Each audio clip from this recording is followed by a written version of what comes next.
Mapalad ang mga taong walang inaasahan, kundi ang Diyos, sapagkat mapapabilang sila sa kaharian ng langit. Mapalad ang mga nagdadalamhati, sapagkat aaliwin sila ng Diyos. Mapalad ang mga mapagpakumbaba, sapagkat mamanahin nila ang daigdig.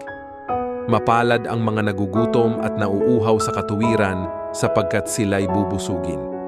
Mapalad ang mga mahabagin, sapagkat kahahabagan sila ng Diyos. Mapalad ang mga may malinis na puso, sapagkat makikita nila ang Diyos. Mapalad ang mga gumagawa ng paraan para sa kapayapaan, sapagkat sila'y ituturing na mga anak ng Diyos. Mapalad ang mga inuusig ng dahil sa kanilang pagsunod sa kalooban ng Diyos, sapagkat mapapabilang sila sa kaharian ng langit. Mapalad ang mga nilalait at inuusig ng mga tao at pinaparatangan ng lahat ng uri ng kasamaan